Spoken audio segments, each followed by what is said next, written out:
মায়ের হাতের এরকম তরকারি থাকলে এক থালা ভাত কিন্তু চেটে পুটে শেষ হয়ে যাবে। চলো বন্ধুরা, আজকে মায়ের হাতের ফুলকপি সিম দিয়ে মাছের এক দুর্দান্ত রেসিপি নিয়ে চলে এসেছি তোমাদের কাছে। তার জন্য এখানে কিন্তু বেশ কিছুটা মাছ নিয়েছিলাম। কিছুটা মাছ আমি আগেই ভাজা বসিয়ে দিয়েছিলাম, তারপরে তোমাদের সাথে মাছটা দেখালাম। মাছটা কেটে লবণ হলুদ মাখিয়ে নিয়েছিলাম, বেশ ভালো করে কড়াই গরম করে মাছগুলোকে ভেজে নিচ্ছি। আর এখানে দেখো আলু, সিম আর এটা হচ্ছে ফুলকপি। ফুলকপিটা কিন্তু আমি সেদ্ধ বসিয়ে দিয়েছি। আর এখানে জিরে আর কাঁচা লঙ্কা কত সুন্দরভাবে মিহি করে বেটে নিয়েছি। আর এদিকে দেখো মাছগুলো কতটা পোড়া পোড়া ভাব হয়ে গেছে। আসলে ওদিকে লঙ্কা জিরাটা বাটতে বাটতে আমার মনেই ছিল না যে এখানে আমি মাছটা ভাজা বসিয়েছি।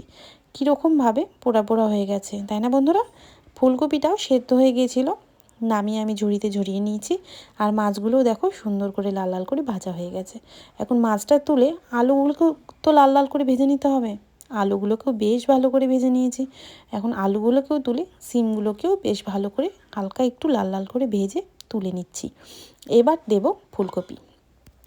ওই একই তেলের মধ্যে দুটো তিনটে করে ফুলকপি দিয়ে ভেজে নিচ্ছিলাম। ফুলকপিগুলো আমি একটু কম কম করে দিয়ে দেখো হালকা একটু ব্রাউন ব্রাউন করে কিন্তু ভেজে নিয়েছি। এবার ফুলকপিটা তুলে নিয়ে দেখো বন্ধুরা, আগেই মশলা দিয়ে দিয়েছি তোমাদেরকে না দেখিয়ে। ওই যে জিরে বেটে রেখেছিলাম লঙ্কার সঙ্গে, আর এখানে একটু লবণ আর একটু হলুদ দিয়ে দিয়েছি।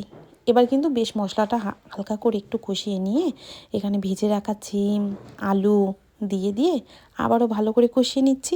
এবার সামান্য পরিমাণে একটুখানি জল দিয়েছিলাম, নাহলে মশলাটা একটু লেগে যাচ্ছিলো কড়াইয়ে। এবার দেখো বেশ ভালো করে তো কষানো হয়ে গেছে। এবার কিন্তু পরিমাণ মতো জল দিয়ে একটুখানি তরকারিটা ফুটে আসলে ভেজে রাখা মাছগুলো কিন্তু দিয়ে দেবো। আমি এখানে একটা একটা করে দেখো ভেজে রাখা মাছগুলো খুব কত সুন্দর করে দিয়ে দিচ্ছি। এবার মাছটা দিয়ে কিন্তু তরকারিটাকে একটু হাই ফ্লেমে কিন্তু ভালো করে ফুটিয়ে নিতে হবে। তারপরে দেখো একটুখানি সামান্য একটু ফুটিয়ে নেওয়ার পরে কিন্তু এখানে ভেজে রাখা ফুলকপিগুলোও দিয়ে দিয়েছি।